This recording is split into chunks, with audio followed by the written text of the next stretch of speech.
their house feng shui. It's really important practice, you know. In Hong Kong, they don't build, the Chinese will not build without feng shui. My family has been there so many years, whenever they build a hotel or anything, they will call the feng shui expert. We say feng shui in Chinese, because I speak Cantonese. And they will come and they tell you exactly where to put things. It's really quite incredible how energy, you know, people who feel they have bad luck will have things changed in the home and the flow of energy will come through. Am I right? It's quite interesting, you know, because the ley lines are sometimes blocked. But if you're very spiritual anyway, you feel. You know, if you're born with that spirituality or very sensitive, even without that spirituality, if you're very sensitive, you feel. You feel when you walk into a corner, this is, ugh, something is wrong. And then you feel when you go into a home, the negative energies, and you walk into a home and you feel some positive energies, you know? So it's you learn. This is why the more you learn about yourself, you learn so much about different energies. And the world has become so open to it now, which is wonderful. Just wonderful. Thank you, thank you. Welcome, welcome. Who else? I'm Sander, I'm Rick's son. I'm in the final 6 months of my studies and I have to decide what to do after that. I've lived in Finland, by the way, for a couple of months in Helsinki, and I guess that's it. Yeah, did you like Helsinki? Yeah, well, we left just before the winter, before it got really, really cold. Good idea. So welcome. Thank you. Are you having a nice Easter here? Yeah, it's great. Yeah, wonderful. Have you seen the view outside? Fabulous. Okay, great, great, great. So we will start. Do you have any questions on anything today? Because a lot of the TT group, which I'm covering this course for, is not here today. We're very few here today. So I don't necessarily have to cover what we need to cover for the Raj Yoga. Do you have any questions you would like to ask about meditation, spirit, life, death, sickness, joy? Who am I? What am I? Where am I? Any questions at all? All of them.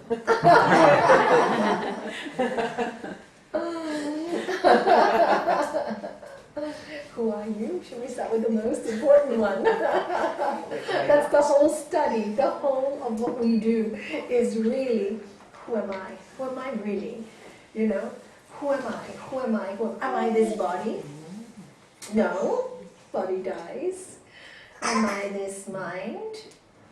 So long as I live in this world, I can say I'm this mind, but the mind is related mostly to everything that happens around us. The mind in yogic language is like a mirror. It's a mirror. It's a mirror. So when the mind is here, it reflects everything like a mirror. And the problem happens... Is it disturbing? Should we tell Tanya? No, I'm just worried about my friend. I see that she's there. So are you worried? About Marina, I just asked her if she knew where she was, and I see her there. Okay. Did she introduce herself? Really? No, she didn't, because she came in late. Okay, that's why then. Okay. So shall we go back to the introductions? Tanya, and Sophie is making a lot of noise. We may have to ask you to move. Yeah, I will I'm leave. so sorry. No, I will leave. I'm so sorry. Okay. She's gorgeous, Sophie. But Marina, could you introduce yourself? I'm Marina, living in a little village by Barcelona, and a disciple of Nalanie for a few years now. She's a friend, a great friend, and I've known her for a long time, and she works with us on the SIS charity. In fact, after I met her, she changed her whole life. She wanted to make a difference, and she started this charity called Deal, and she does a lot of sponsorship in Nepal, and also with immigrants in Barcelona. So it's wonderful to see people, when they get the knowledge, how they expand their life.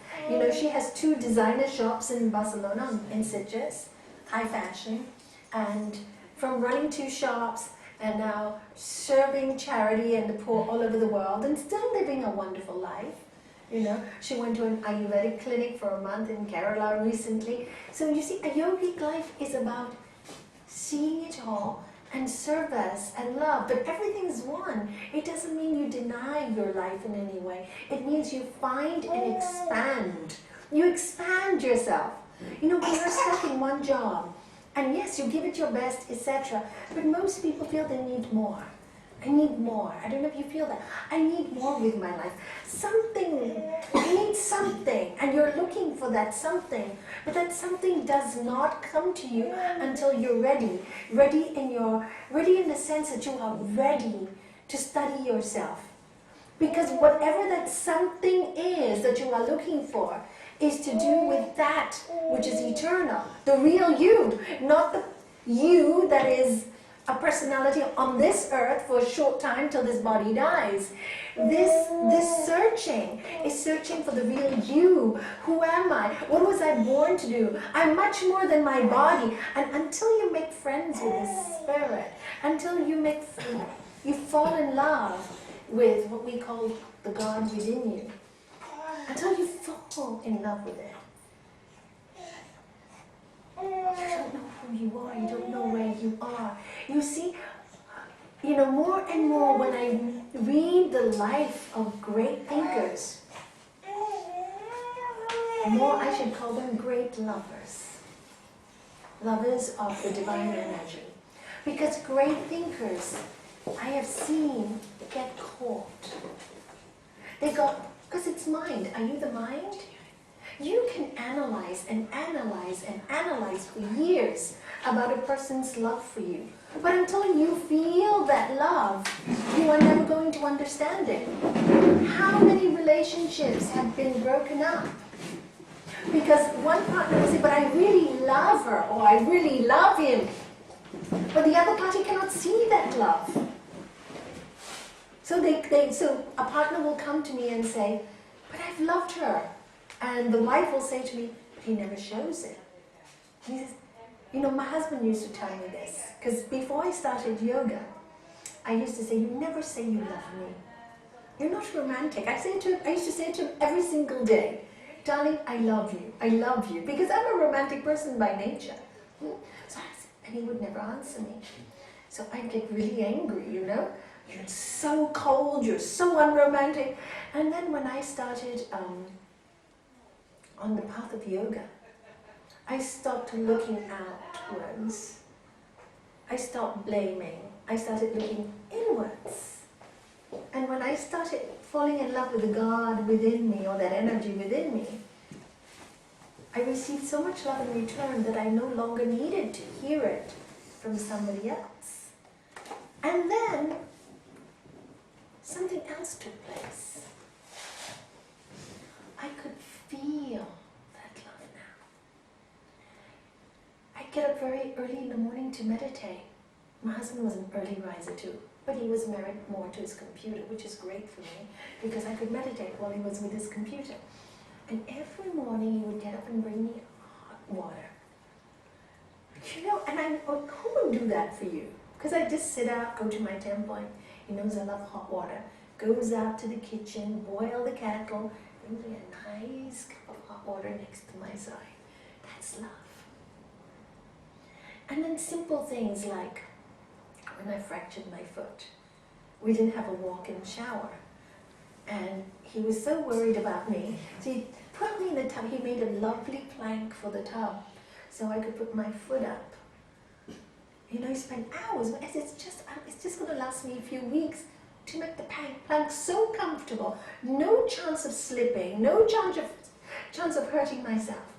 I thought, this is love. How come I didn't see it before?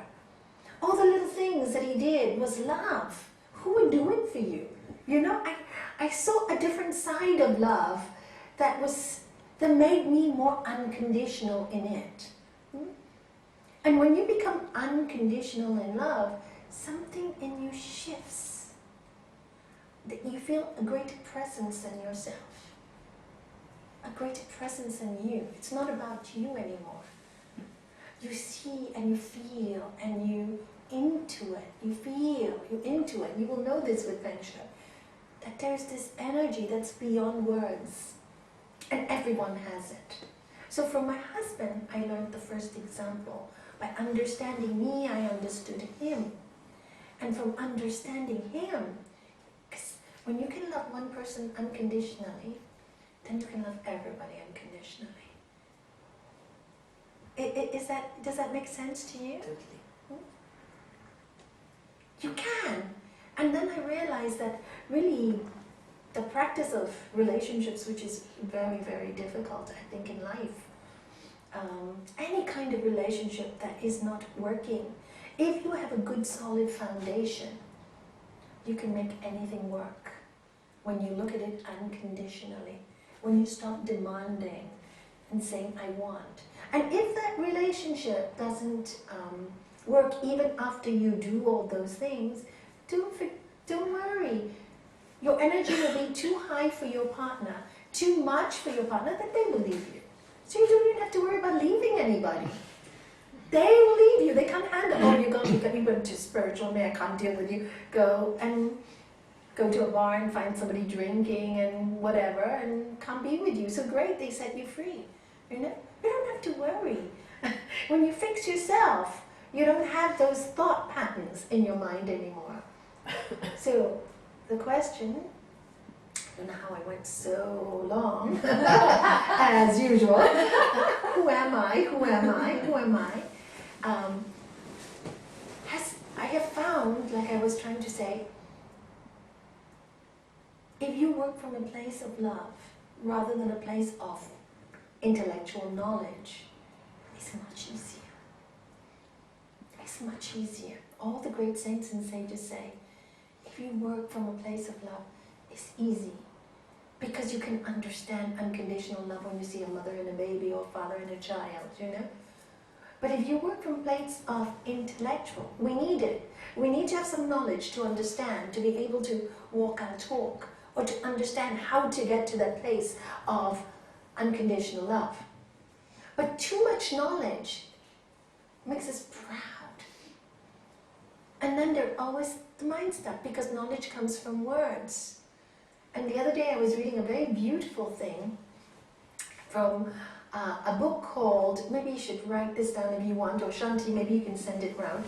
Don't write it down, I'll tell Shanti to send it round. It's called the Bhakti Sutras of Narada.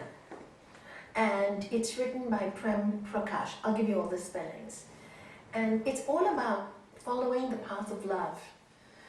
And he says, you know, to a person who follows this path, all scriptures will just confuse you. You will misunderstand them, so long as you're using your mind. This is before. Scriptures, when you're looking for enlightenment, you read one scripture will say something. You read another scripture, slightly different. You read another scripture, slightly different. So you get a little confused, misunderstanding. And then, after enlightenment, he goes, you throw away all the scriptures.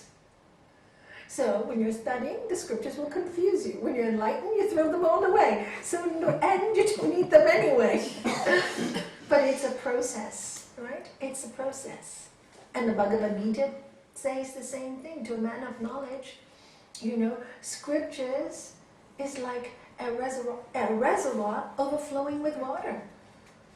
It's full, you don't need more water. So the very important thing is to understand that scriptures are like a map. The Bible, all these books are beautiful, they're maps. If you have a map in your hand and you study it and study it and study it, if I want to go to Barcelona, I want to drive to Barcelona, and I study it, I will be able to tell everybody how to get to Barcelona. But until I take the car and drive there, I won't know the pitfalls on the way.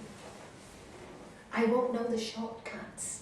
I won't know the sights that you will see. I won't say, oh, when you stop at Javier, there are lovely cliffs there, stop there. Or maybe stop in Valencia for a night. Or maybe I miss the juice, the beauty. I know the way, but I haven't enjoyed it. When you actually take your car, you experience, you feel, you touch, you taste. And this is why I tell many people who say, oh, I want to go here and I want to go there. Don't want to so much. Make sure you do it soon. Because wanting to can be forever, and then you could die before. How many times have I heard of people, say, when I retire, I'm going to travel. When I retire, I'm going to go for my retreat. When I retire, I'm going to do this. They retire, and 3 or 4 years later, they're gone. They leave the earth. So, try to make your life as wholesome. You have these desires that don't hurt anyone and bring some benefit to someone. Don't feel guilty about it. Enjoy it a little. Trust the universe. Spirituality doesn't mean we have to be so serious. Spirituality, you see the great spiritual people, they're really the happiest people I know. They're always joking. Our master was so funny. A lot of people didn't see him that way because they saw him at satsang. And even then he would tell jokes. If you listen to any of his talks, he was very funny. But people were in awe of him, so they were like this. So they misinterpreted him. But when I was with him, and we had all these children in my household, they used to pull his beard, pinch him. It was just adorable. It was so loving. And so funny, and had so much fun. So in life, spirituality is so misunderstood in the West especially. I think that, suffering. I always tell people, don't ask for suffering. There's already enough. There's already, maybe I need to suffer before I learn. No, don't worry. If you need to learn, suffering will come. Don't ask for it. But there's this thing that we should suffer in order to find this divine source. I have to admit, I have seen that when people do suffer greatly, they do go to the divine source. Yeah. But it's not necessarily, once you found the truth, you don't need to have to suffer so much. And this is why I love the Yoga Sutras of Sri Patanjali. I love it. Because he says, you can develop freedom from pain. And what they're talking about is, what is freedom from pain? All of us suffer pain in this world, don't you? Anybody not? I don't know one person who hasn't suffered some kind of loss or pain. And most of us, when we have pain, we resist it, we deny it, we fear it. Oh, I'm spiritual, I can't be in pain. Oh, I've done so much meditation for so many years, why am I not free? And so they start to stress, they start to panic, and they have no peace. So why do we do all these practices? We do all these practices to realize, as Buddha says in his first noble truth, there is suffering. There is. Pain is normal. It's not abnormal. If you can accept pleasure and get so happy when something is pleasurable, why cannot we deal with pain? So we're always resisting pain, which means the more you resist, the more it will persist. It will just persist. When you accept it, okay, I'm going through a painful situation, it's difficult. Not the end of the world, it's only temporary. And one of the things I used to love that Master Shivananda, Master of our Master, used to say is, helped me a lot throughout my spiritual journey, is I used to repeat, I'm not this body, I'm not this mind, immortal self I am. You repeat it with me. I'm not this body, I'm not this mind, immortal self I am. I'm not this body, I'm not this mind, immortal self I am. Truth, knowledge, bliss, absolute. In all conditions I am knowledge, bliss, absolute. So in all conditions, I am knowledge, bliss, absolute. Because that's what you are. This body is temporary. You're taking part in a beautiful drama called life. It's a drama. Get ready for it. It's dramatic. You've got a great life if you got drama, But guess what? It is exactly that. And one day, when you're in your grave, It's over. Book is done. Finished. Completed. Drama over. Movie done. And you know, whenever you go through a difficult time, one of the techniques I've always used, which is so simple, when I went through a really painful time, I would go, well, in 3 months' time, I'm going to feel so much better, because I look at my past and every painful situation I've gone through, after a few months, I'm over it. So I would visualize, I thought everybody did this, and it's only when I started yoga I realized not everybody did this. I would visualize myself well, happy, again naturally, in my head. Oh, this too shall pass, and this too shall pass. And anyway, it's temporary. My life is so short, I'm not going to waste so much energy on anything that takes my life force. It's your life force. When you're negative, when you're in pain, you steal your life force. Now sometimes it's so difficult when you're in a black period, as I was when my husband passed. It was a very black period. But I was so grateful because I could see, I could not, because when you lose someone that's very dear, there's like, there's no, for a little while, it's quite empty in there. It's like hollow. Life feels surreal. We talk about we're not real. You really start to feel when you live with somebody for 34 years and suddenly you've lost them, that everything is a dream. You really shift. You're not only talking about it anymore. It's like your whole life is surreal. It's not real. So for a few months, you can't really feel that kind of love for anything. And because I understood all the yogic concepts, see, this is where the knowledge helps. I understood that this is how I was going to feel by giving counseling to so many people who had lost their loved ones. I just sat with it, meditated more than ever, even though I couldn't get this connection. Just kept at it, till 6 weeks later, in my worst, because when you suffer any loss, by the way, 6 weeks is always the crucial time. It's hard, because you know it's never going to come back again. This is just to let you know if any of you have to suffer. Call me. Don't suffer unnecessarily. I can help you. So anyway, 6 weeks I knew was going to be a crucial time. And sure enough, around that time, 7, 8 weeks, I had this awful pain of really missing that presence in my life. And it was at that moment I was meditating and praying. And I said, I just want to know if you're well. Telling my husband, I just want to know if you're well, that's all. And I had the most incredible experience. I was in the bathroom. I always get my realizations in the bathroom. Something will be in my bathroom. It's really odd, you know, so no fancy place like a temple where you would expect. I have a beautiful meditation spot. Doesn't happen there. Go to the bathroom. Thing, there's a really odd, so it doesn't matter where it happens, right? So, and then suddenly the whole bathroom like turned into a golden white light for like 20 minutes vibrating, and I knew he was okay. And that saw me through. Really, the healing started very quickly, because I knew, yes. What would you say to somebody who have lost a person, like my sister lost her son a couple of years ago, and she's now been with his wife again and a little boy in Costa Rica. And she also lost her husband a couple of years ago. And so she was trying to tell this woman that, well, you know, the first 2 years, there's so much pain. So, since, you know, and how she went through it. And I'm sitting here thinking, you know, what could I say to them? They're not really into meditation or anything. You know, there's very little you can say to people like that. You know, I have learned one thing. People want help, they'll come to you.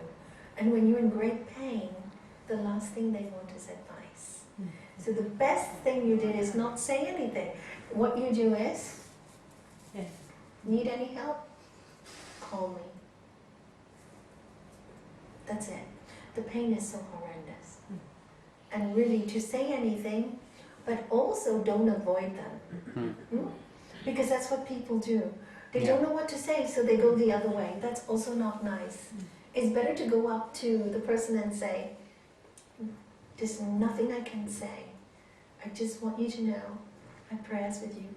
May you have strength and courage to go through this difficult time. and then you leave them. Don't stick around because they'll want to cry after you said that. But it'll mean a lot to them. But don't avoid them also. Because I've seen people do, I mean, many people did this with me, but I'm fine, it doesn't bother me, I was quite strong. But there are people who have come to see me who've lost someone, and say, even my friends ignore me. I'm unhappy. And I go, no, they're not ignoring you. They just don't know what to say. They're not ignoring you, they really care. They just feel your pain so much. They don't know how to react, so they walk the other way. It's not because they're ignoring you. But it's better to say little. That's what I have learned. Speak little. And if people want help, they will call you. You know, or you will be talking about it and that person will come in your presence. You know, that's the way life works. Never try, and when you're meant to be, then maybe just your presence or peace can be sometimes the best help that they need. Everybody's there feeling so sorry for them. Maybe they don't want that. Maybe they just want strength. And your presence there, just being strong without having to say anything, will mean more to them. So yeah, good question. Have you ever asked, said like, what happened to you that you asked, are you okay? And then... Oh, the light came? What happened to me? I don't ask too many questions. I don't get any answers. I think I don't ask why, but if... No, but have you ever, suggested that if people were worried about the person who passed over, that they ask, how are you? I would really like to know how you are. They always get an answer. Yeah, they do. I have seen people get an answer. Should I tell you a story about this? I had this lady come and see me who lost her husband. And I asked her, why did you come to the yoga center to see me? This is in Gibraltar where I do consultations. And she said, I don't know. She always play. I said, I don't know. I can't get help anywhere. I just want to die. I just want to die. So I said to her, why? What's happened? So she told me she was an orphan. And when she left the orphanage, she met her husband very quickly. And from that point, he just looked after her, loved her, spoiled her. He had a big music firm in England, I think.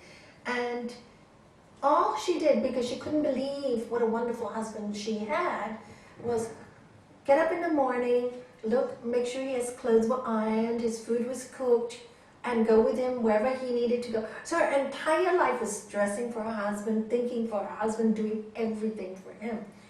Because she felt God had given her this great gift. Anyway, he suddenly was diagnosed with cancer 20 odd years later, and in 6 months he died. And she really had no brothers, no sisters. She was an orphan. She had 2 children with him. But she went into this really awful, dark place. When she came to me, she had really thin, just wanting to die. And I said, what brought you? She said, I really don't know. Somebody mentioned you when I was talking, and I just felt I had to come. I had to come. I had to come. So you see, look at the force of when you ask. This is how I saw it, really odd. So she said, I had to come. So I said, what are you? I said, you're not coming to terms that he's gone. She goes, I just want to die. I can't do anything. Anyway, I gave her some stuff to think about, like her children, etc., etc. Then I said, I think you need to say goodbye to your husband properly. So she goes, but I don't believe in anything. I don't believe in anything. No problem. I said, I'll put you in deep relaxation. So I lay her down, put her in deep relaxation, and I just asked her to relax. And I asked her to go back to the scene of the hospital, and she started crying. She said, I didn't say goodbye properly because I was too scared about losing him, that I didn't tell him all the things I needed to tell him. So I said, say it now, with me. So she talked, just lying down like that. And she said all the things she needed to say with me, to him. We finished the deep relaxation. It took us long, because she had so much to say. So it took us over 45 minutes. And then she came out of the deep relaxation. She said, he's with me. He's fine. He's not dead. He's not gone. And for the first time, she said in 3 months, she had a sparkle of hope. Anyway, after that, I gave her books to read, Tibetan Book of Living and Dying, to understand spirituality, to understand life after death, Raymond Moody, all these books I suggested to her. She bought them all, she started reading them all. Then she called her daughter who was looking after the firm in England. She said, I told her, stop working. Your husband left a business. What you going to do, let everybody take over? Maybe he left because you owe him something. What do you think, he's left and you're going to fall apart? You really love him? You really want to do something for him? Honor his business. Be happy for him. So that's what she did. So 6 months later, she's running the business. She brings her daughter and son to England to meet, to Gibraltar to meet me. She's a brand new person. So I see the people who are in such deep, deep suffering and really asking, full of love, even if they don't know what they're asking, because she didn't have a religion, or she didn't, she just knew there was something, but she didn't even know what. And they're led to where they can get help. That type of help they need. I think if you're very sincere, you will get help. But there is a story, another story, a Sanskrit story. There was this man who was, they were in a fight. These two people were in a fight. One chap was saying, I'm going to punch you, and this other guy said, oh no, I don't believe in violence, please don't punch me. Please don't hurt me. So he's a very good man. So he goes, dear Lord Shiva, please can you help me? Please. And the cry was so sincere that Lord Shiva, I have to come and help this man. But by the time Lord Shiva arrived, it was no longer, dear Lord Shiva, it was, I hate you. So Lord Shiva said, well, you are looking after this hate you. You are sorting it out. You obviously don't need me. I'm going. Are you seeing what I'm saying? You want to control the whole situation with violence? Up to you. But you called me with sincerity. I came right away. But you didn't receive me. And this is many times in our life. We get so many opportunities and so many messages.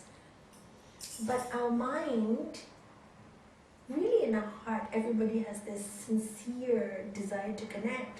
But our minds get a little clogged up with the reality of this world. So we react in such a way that we've forgotten that we're much more than who we are. But it's a process. It's a process. It's a process for all of us. And this is why I love the Sutras of Sri Patanjali, because he tells us, he points out in very clearly, watch out for these things: disease, dullness, doubt, carelessness, laziness, false perception, seeing things as they not as they are, as you falsely perceive them. Falling from ground gained and slipping from firm ground. These are distractions. These things will happen to you. He tells you so easily, watch for these things. The moment you have disease, dullness, doubt, carelessness, you will start on a downward spiral. How do you know? Physically, he also tells you. He said, watch out when you start shaking, when your breath goes, when you start getting nervous, when you start getting distressed. Don't say, oh no, I'm not stressed. Say, I am stressed. Most people go, oh no, I'm not stressed. Okay. So better say, I'm stressed. Stop right there. Those are your signs. Watch my breathing. I'm getting a little nervous. Don't you know when you get a little panicky, your nerves start to feel like they're like this. Have you felt that? It feels, your neck feels tight, your head feels tight. Those are the signs. What should you do at that moment? Take a few deep breaths. Take some time off. Take an hour off. Take a day off. Take 2 days off. Take 3 days off. Take as long as you need to balance yourself. Otherwise, you can go in a downward spiral for a long time. Don't allow it. And that's why I love this book. Because warns you, it tells you, these are the downfalls. And this book is written 5,000 years ago. Human beings changed? No. We haven't changed. We've got all the technology. We haven't changed. Sometimes I think we got a little worse. I was talking with a friend last week and we were saying how when we had our children, we just dealt with things. We just dealt with so many things. And you know, nowadays you see people making so much fuss about making a meal for their child. It was so normal. You just made food for your children. You didn't complain about it. It was a normal thing to cook for your children. You didn't even think. And nowadays we have dishwashers, washing machine, drying machine, and we're all complaining. What's happened to us? We're complaining about so many things. And I said, you know, yeah, I remember when my first child had to wash cloth nappies. Did you have to wash them? You have to wash them. You just wash them. The baby needs them. And now they have all these Pampers. You don't even have to wash or clean. Just get them, buy them, throw them in the bin. And you're complaining, I don't feel like changing my baby's nappy. You know? So have we really gained anything? I don't know. What have we lost on the way? That love. Loving everything that comes to us. I saw Tanya this afternoon. I'm sorry I had to ask her to go with the baby because I felt everybody was not concentrating. I really don't like to do that. And I was watching her this afternoon with her child. She's had her child late at 42. And so much love, so much joy. So much joy. I said, oh God, we knew her 2 years ago, right? And what a difference. You know, this is what it should be. You're going through a beautiful phase in your life. It's not taking away from your happiness. Guess what? She's still looking for jobs and sending her CVs anywhere. She's not even thinking the baby's going to be a problem for her to find a job. How's the baby going to be looked after? The baby will be looked after. Did you see the mentality, the thinking pattern? No fear. There's no fear. That's the secret. Just love this. And because I love this so much, whatever I need for this baby is going to be provided for me. That faith, that peace, that joy. I don't know why we stress so much today. People are so worried all the time. What if? But? Why? If? This? That. Just don't think so much. All this thinking, but, if, why? Can you know anyway? You can't. Well, sometimes you will never get an answer. You know, people who lost people tell me, but why me? And I go, why not? You can ask 100 questions, but the doctor did this, couldn't I have tried this? And there's so much guilt in it when people pass away. I have a lot of guilt, you know. I don't know if you know that, but a lot of people carry a lot of guilt. But you couldn't do anything better.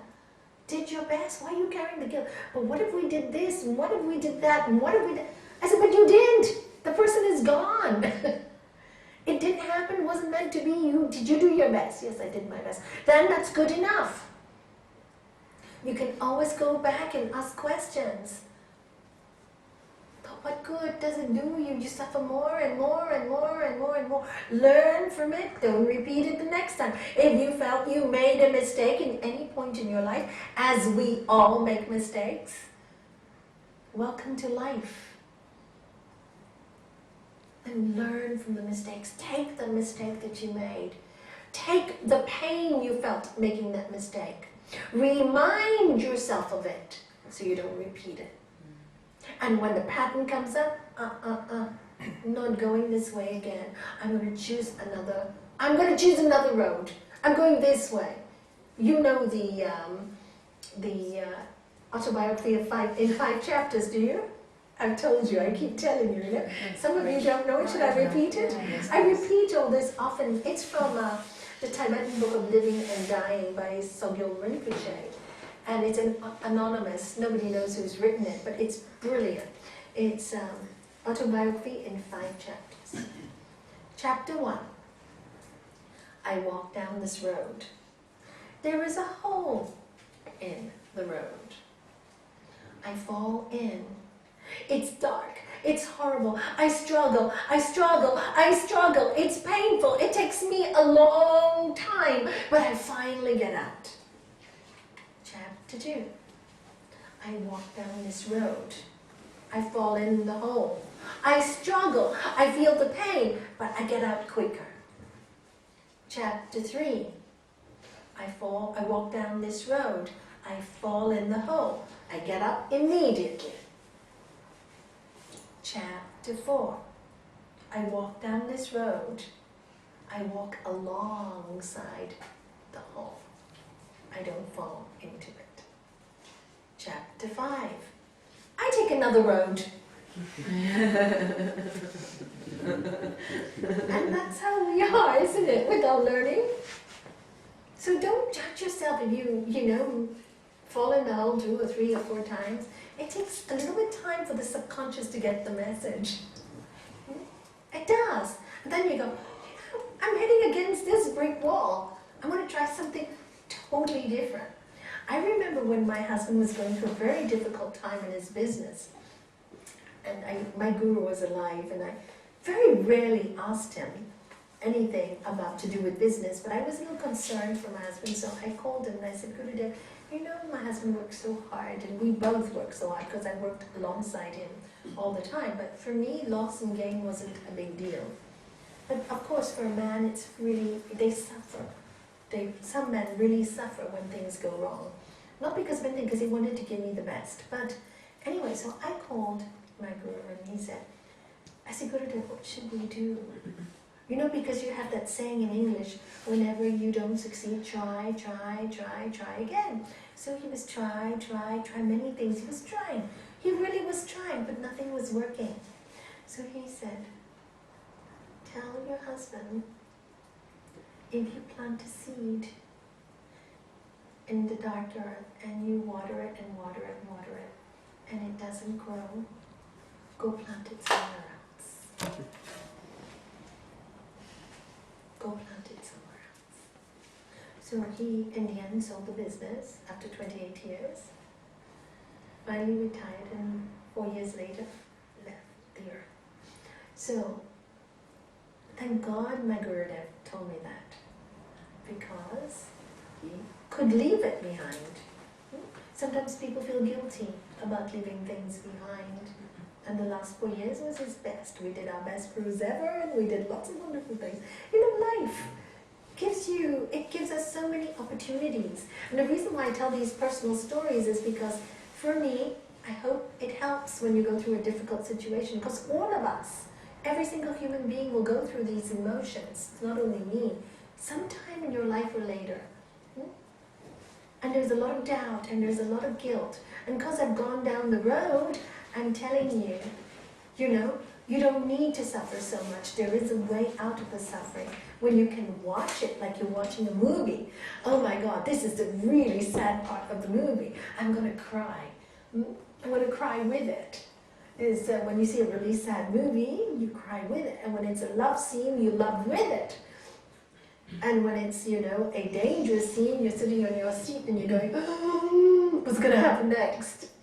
But all of it passes. And then you think of your life as this dynamic show. Now it's up to you how you want to make it, how you want to paint it. You've got a certain part. How are you going to play it? And in the Bhagavad Gita it says, with excellence, wherever you see excellence, you see me, says Lord Krishna. Means you see the divine. You see the divine in me.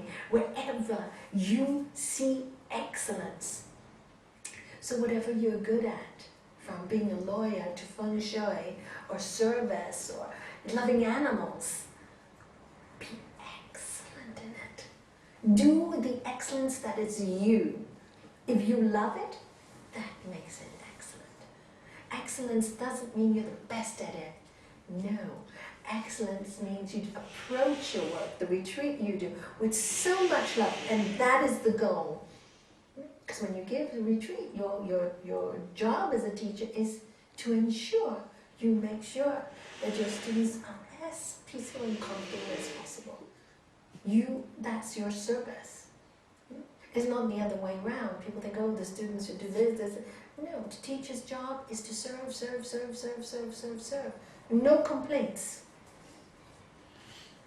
Because that's what you're there to do. And that kind of service, that kind of love makes everything work. It makes life work. And that's your human mission. You know, Master used to say, in the end, there's nothing you can do. You can say, but, if, why, what, this, that. But in the end, only thing you have to learn is to accept. Once you learn to accept, everything else will come along. Accept. What does Master Shivananda say? Serve, love, give, purify, meditate, realize. Do good, be kind, and be compassionate. And inquire, who am I? Know yourself and be free. Adapt, adjust, accommodate. Bear insult, bear injury, highest sadhana. It's beautiful. I love this prayer of Master Shivananda. It's so beautiful. Kamala, can we send it out to everybody? Yeah. Yeah? Do you have it on your email? No. But send it. Do you guys got a printout? Send it out. Got a printout. Okay. Or scan it. No problem. Or Scan scan it, it. Or scan scan it, it. scan it, I it's don't know easier. how, but anyway, I'll scan it. Yeah. I thought you scan it. No problem. It's really, really, really. In fact, I was looking for it today. Remember, Yeah. to read to bring, to photocopy when When it you ran out did. of time. No. Yeah. But I brought something to read to you. Anyway, I just remembered because we were looking for this and we couldn't find it. So in my library, so I thought I'd read you this. This I thought was very pretty. Talk not to all about things sublime and essential. Seek the level of him with whom you speak, so as not to humble or distress him. I love this. Can I explain this to you? I don't know if everybody got it. I'll repeat it again and explain it. Talk not to all about things sublime and essential. Seek the level of him with whom you speak, so as not to humble or distress him.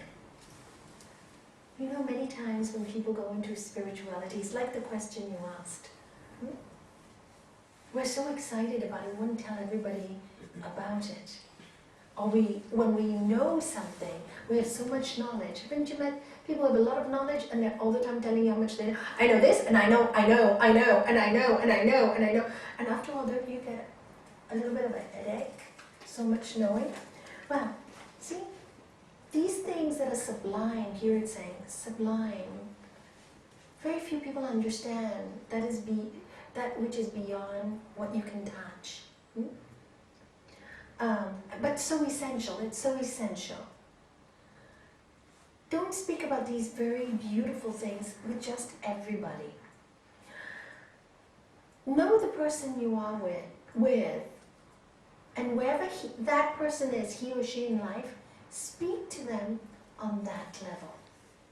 Why? Because then you don't make them feel small.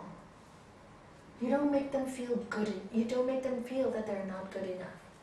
Now I see many people who have a lot of knowledge will say, but don't you know, and didn't you know, and da-da-da, and da-da-da.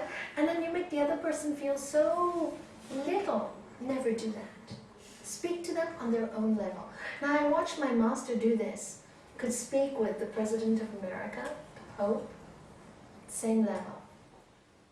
A beggar on the street, the same level. People came to him from different walks of life on that level. I also watched my father do that. And it was treated everybody on that level. And it's really, really a very considerate, wonderful awareness. You never make anybody feel less than you, so that they feel very comfortable in your presence. Because after all, we are one. After all, we're all equal. So, be frivolous too when you are with the frivolous. So when you're people with frivolous means like children, you know, you don't play around, have a little fun, do crazy things. So have fun with people who are like that. You know, some people are frivolous, they like to have little fun that doesn't mean anything, just a little naughty, behave like children, be like that as well. But once in a while, as if unsought, drop into their cup, on the foam of frivolity, a very small petal from one of the flowers of your soul. So while you're doing this in their company, these people's company, with the frivolous, with one who doesn't understand these things, once in a while, gently drop something from your soul that will make them think. Plant a seed. Do it so gently, as if you're giving them a flower. And I've done this with many, many business people.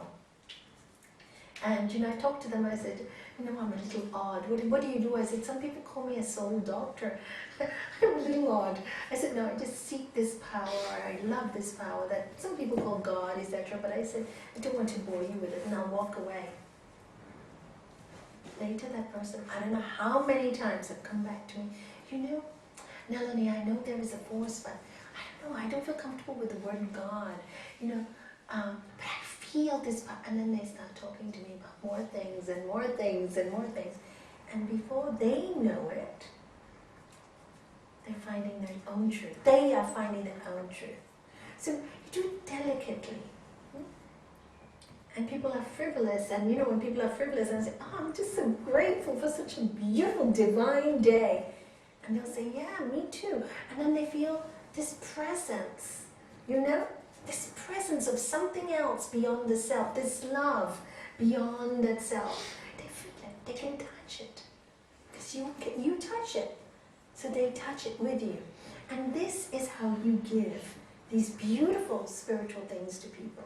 By your love, by your kindness, by your awareness, by your goodness, by your compassion, by building up all these qualities of excellence in you, and share that excellence. Because what is the spirit but the spirit of love and excellence and caring and compassion that they feel in you, that awakens that in them?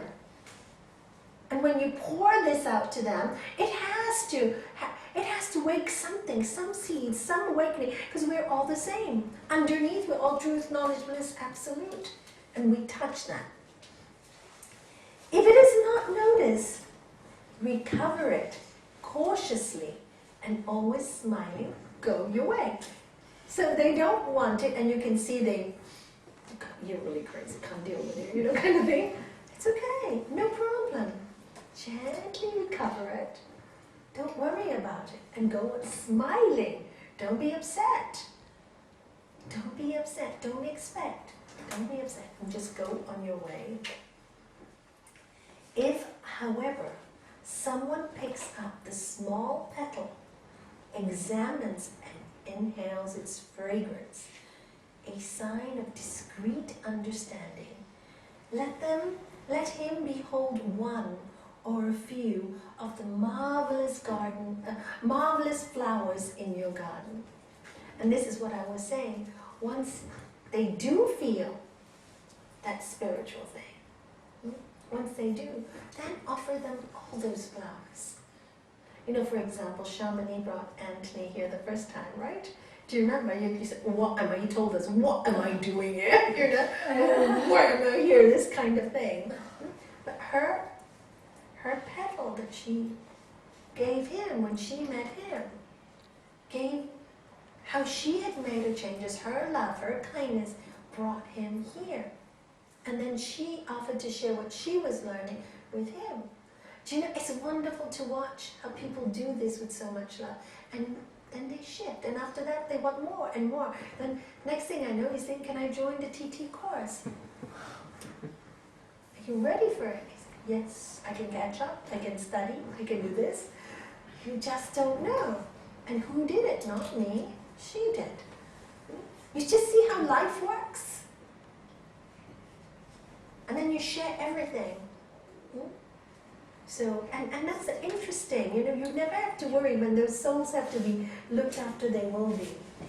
Tell him, of the invisible divinity that surrounds us all, and give him the magic word, the open door to true freedom. Tell him of the invisible divinity that surrounds us all, the magic, and give him the magic word, the open door to true freedom. Because when you find yourself and you realize you're one, and you realize that this life is really just temporary, and you live in such an honest, open, loving, caring way, then you become free. You become free. You're not tied in by all those nooses. Oh, my business. All the panic, my relationship. Everything. It's like a panic zone these days, right? And my computer broke down. I know how that feels now. And it was interesting. I watched myself struggle with it, and I spent 3 hours studying the computer, which I would never do in my life. But today I was able to solve a problem. Yes. Because of those 3 hours that I put in that day. I said, this thing is not going to get the better of me, But all those things, and it happened to you for a reason. Maybe you need to be smarter. Maybe you need to work hard on this thing. You have to start to love the things you don't like so much, which was my lesson with the computer. Because I always said, I'm not good with mechanical. I'm not good with mechanical. What am I doing? I am good. I found a solution. And this is my lesson to learn. You can do anything you want if you put your mind to it. And then when you can do it, there's a door to true freedom. You feel free. You feel free. And that's really the truth. You feel free. Can I read you another one that I brought? It's really, really simple. And this one needs no explanation. I got up early one morning and rushed right into the day. I had so much to accomplish that I didn't have time to pray. Problems just tumbled about me, and heavier became each task. Why doesn't God help me, I wondered. He answered, you didn't ask. I wanted to see joy and beauty, but the day toiled on grey and bleak. I wondered why God didn't show me. He said, you didn't seek. I tried to come into God's presence. I used all my keys in the lock. God gently chided and lovingly chided. My child, you didn't knock. I woke up early this morning and paused before entering the day. I had so much to accomplish that I had to take time to pray. And that is the secret. The real secret. I always say first thing in the morning, learn to pray, learn to meditate. 2 minutes, 3 minutes, 4 minutes, just start. But do it every day. Your life will change. But I've been teaching 18 years, 20 years, and I've had students for 18 years and ask them, do you meditate every day? Still no. And I say this again and again and again, and the scriptures say it, and everybody says it, and you know it. But why don't we do it? Heaven knows. I guess I'm in a job because of that. If you all did it, I wouldn't be needed anymore. I'd be retired.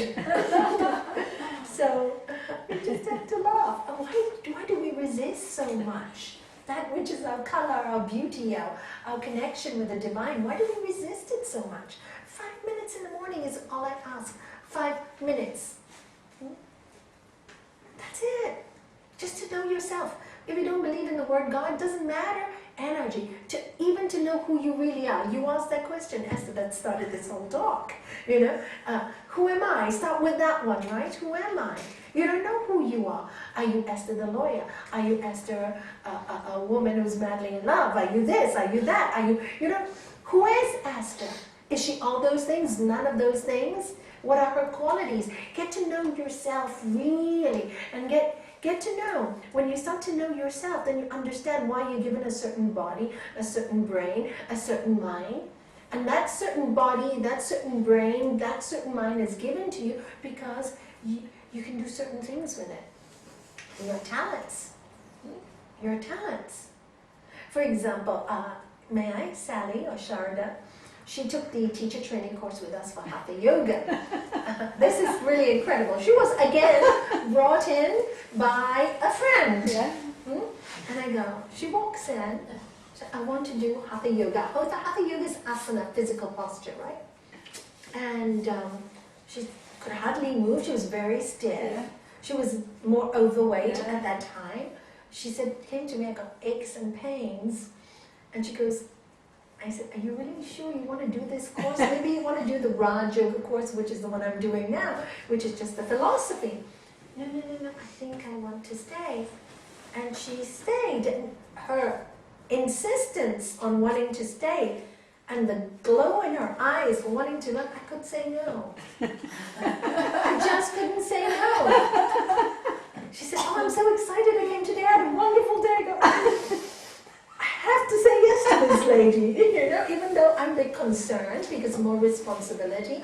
I'm worried about her arthritis, I'm worried about her health. What if she can't do it? Maybe it's too much for her. She's coming in from the cold. Most of these people are great yogis already with the physical. But that love in her eyes, I just couldn't say no. I said, I'll take the responsibility. So anyway, she does the course. You see how much I learned from people. And during one of the talks, you know, everybody goes around, and we'll probably do this one of these weeks, and they have a goal, one kind of goal. And one of her goals, besides enlightenment, because you have to choose two goals, one worldly goal and one spiritual goal. So the worldly goal, her worldly goal was to lose weight. Right? Yes. To lose weight. I think I said by size 12. Yeah, to be a size 12. I was sent as a challenge to you. You were sent as a gift to me, not a challenge. Anyway, that was her goal. So she said, oh, that's so superficial. I said, no. You feel overweight? It's your worldly goal. Is there anything wrong with wanting to lose weight? Just do it cleverly. Do it wisely. Don't starve yourself, because do it, you know, by cutting quantities rather than starving. I don't believe in starvation diets. Right? She did it. She's lost a bit of weight. But the most incredible thing is, after she finished the course, I watched her go into these postures that I thought she would never be able to. And now she is teaching all these ladies who felt they never had a chance to try yoga because they're overweight, because they're big, because they felt not good enough, because they saw all these skinny yoga teachers, and she's got a group of like 28. And she's spreading the joy. Isn't it incredible? So, you know, I think, wow, you just never know, you know, what the person's mission is. I don't think she knew what her mission was. No, you know? I did. Yeah, she just followed it with so much love. So much love. I think she just loved the course so much. And the love made everything move for her, because she really just loved. And every time she said, I want to serve, I want to give. So, you know, and this is my idea of God. This love, this getting up with this, but you can't develop it if you don't know you. You don't know, you know, just find out a little, spend some time with you, which is what she started to do. And then she very quickly saw things in her life, you know, that were still there very quickly, because she must have, well, she did suffer a lot. I can say about your baby. She lost her baby when the baby was 5 days. 5 days after she'd given birth. And, you know, although she had done much in those years, she hadn't really, the pain was still there. So we did a little something, and it was like, you know, she worked all those things that had been in there out, because she started to learn about herself and what she's capable. She's so smart, she can do so many things. She's, you know, life, when you suffer a lot of pain, you tend to lose your confidence. You tend to go a little downwards. You start to think you're not good enough. And then you're trying to find God when you have all these feelings. Almost impossible. You're fighting yourself. Because where is God but within you? Start to like yourself a little bit more. And I said, how do you start to like yourself? Very easy. Do good, be good. Which is the next one I'm going to do. You want to like yourself? Do this. Thank you, Nalanie. Thank you. For what? Thank you. I'm so proud when I hear this shamani giving this. You're spreading the goodness. I love it. What do you think I'm in here? More of us can spread it. Otherwise, I'd really be wasting my time. Right? Do all the good you can, by all the means you can, in all the ways you can, in all the places you can, at all the times you can, to all the people you can, as long as you can. And that's simple, isn't it simple? So simple. And those are the little things I brought to read to you. You know, every week sometimes I bring things and I forget about them. So today, thank God, there's not many TTs here. I thought no use going through the sutras today because, again, I will have to repeat it at the next meeting. So it's best to just start with Esther's question. And then your question about death. So you don't have to worry even what subject you have to speak about. The gods provide. Any questions? And that's the trust. You have to trust life enough and trust yourself enough.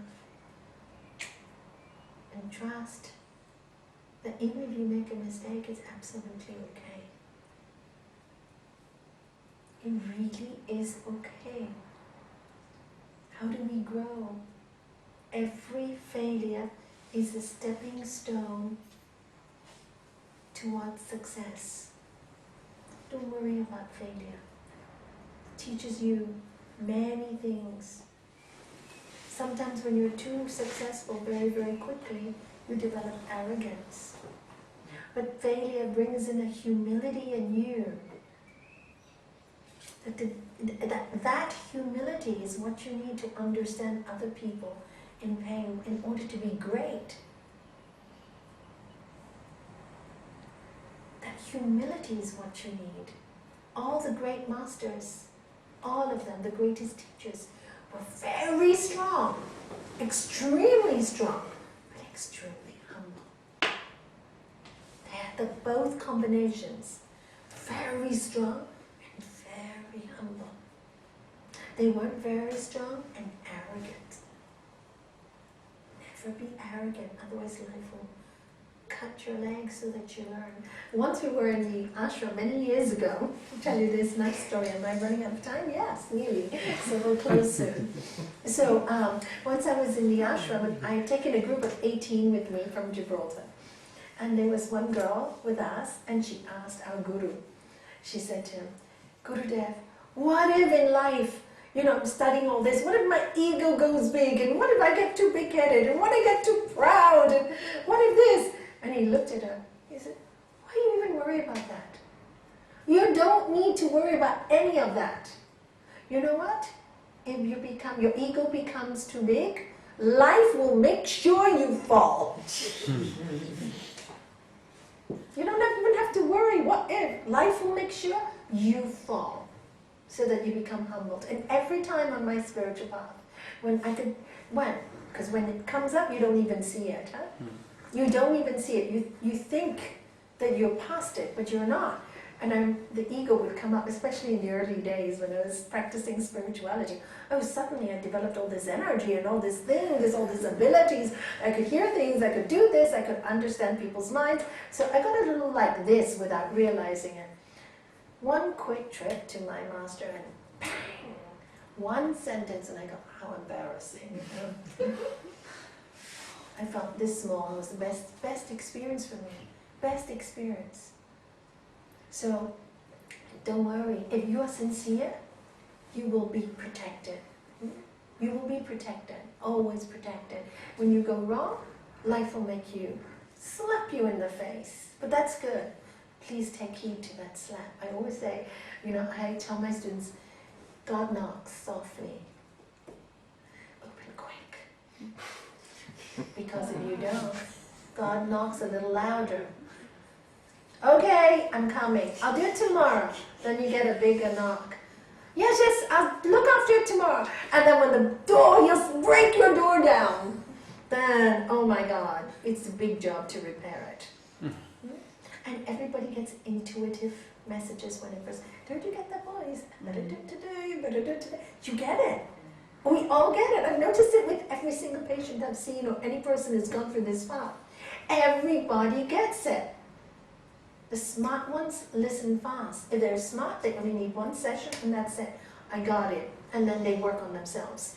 Then they come to all the talks and they come to everything, then they study, they read, and they use the knowledge for themselves to grow. They stop blaming the outside world. First thing you have to do, stop blaming anyone or anything. Take responsibility. As I sow, I will reap. Okay, if I have some bad luck, must be I have done something not very nice in the past. So let me sow beautiful seeds as from this moment. Let me sow beautiful seeds in my garden so I can give out beautiful flowers. And that's all you do. And don't worry about the results. Don't worry about any results. Just sow beautiful words. Do all the good you can, all the ways you can, in the strength, that you have. And be aware of the type of people you do good to, because you can do good to somebody who doesn't want it, then you're a bit ridiculous also. Sometimes people don't want your goodness. What does it say? Walk away smiling. You have to understand the depth of these scriptures. Oh, he's really awful, but I'm going to be good to him. You might get a punch on the face. Don't walk there. Know that this kind of character does not want your goodness. You have to be very smart in the spiritual field, very aware of energy fields. This is where your work is really necessary. We need to lift ourselves. So sometimes you just have to walk away. Be intelligent enough to walk away. Because that takes a great amount of intelligence. And it also takes a great amount of bravery. Sometimes you don't want to help. It seems so difficult. Then you have to use all that bravery to do it. Ask yourself, which is it? Again, you can only do that when you know yourself. How strong are you? How weak are you? What can you take? What are your downfalls? Are you lazy? Change it. How do you change laziness? Start to introduce exercise, walking. Start to make sure that when you're sitting around, everybody's in the kitchen. Can I tell the story of you in Madrid? Many years ago. Is that okay? Yes. Just to explain to you. Shanti's always been traveling with me for so many years since I started. Now, we went to Madrid and I was invited by some people to give a talk there. So after the talk, all the family members came, uncles and fathers and mothers, to visit, to talk to me personally about spiritual matters. So the poor hostess of the house, everybody was sitting like that, was just working back and forth, and I wanted to, I've been helping her all along, but now they were asking me questions, I couldn't leave them. I thought, which is more important, spiritual work? So Shanti was sitting there with other few people that came with me, 5 people that traveled with me, and I turned around and I said, look, I answer these questions for you all the time. Get up and help your hostess. Get up. That's yoga. Get up and help your hostess. Because she was just on her own. And because at that point, they thought traveling with me was just like that, sitting on your...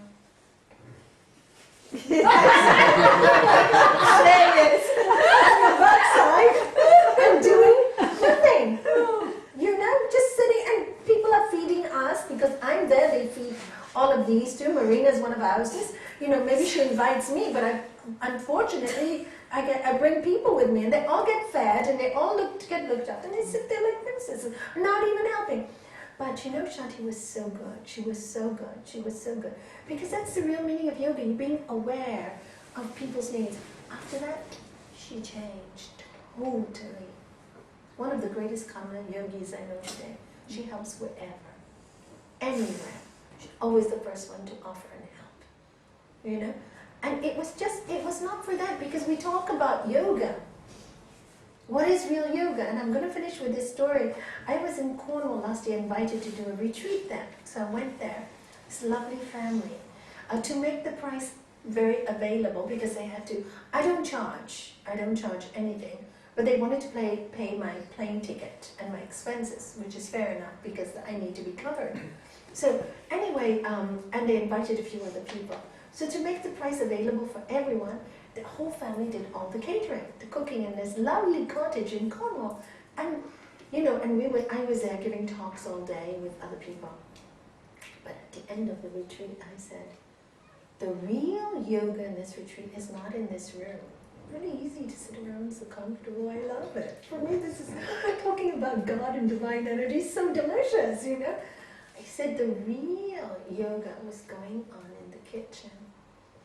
I said this family, I watched them get up at 6, 5 o'clock, prepare breakfast for everyone. And really, it was pure karma yoga because they gave the best for so little, just to cover the expenses. And then the way they worked in the kitchen, all of them singing, laughing, mantras, not one long face, not one long face. And the way they said, I said, you really want anything from this weekend? That's the yoga. That was why we all have come here. That joy in service, the joy in their work. And that for me was yoga. And you know, and I think this is what we need to develop in our daily lives with everything we do. When you're cooking, when you're fixing your bed, when you, every moment, when you're playing with a dog, when you're having fun watching TV, don't feel guilty, enjoy it all. Love it all, it's all divine, it's all divine. Just have fun with it all. In the West, we got too used to complaining,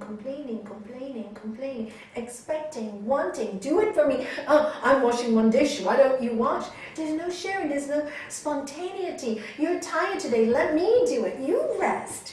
I'll do it today.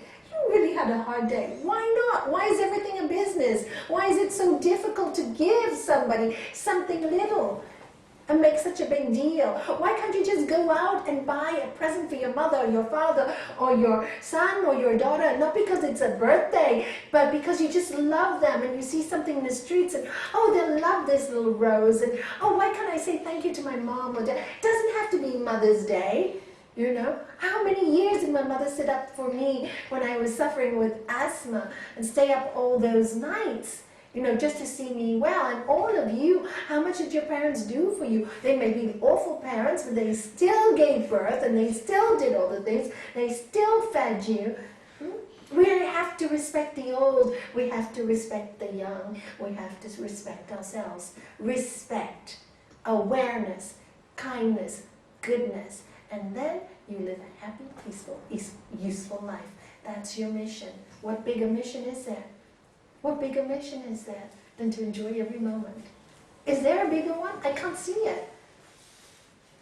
You become a head of a company, become the top chairperson. Oh, market's full. One day they love you, next day they shoot you.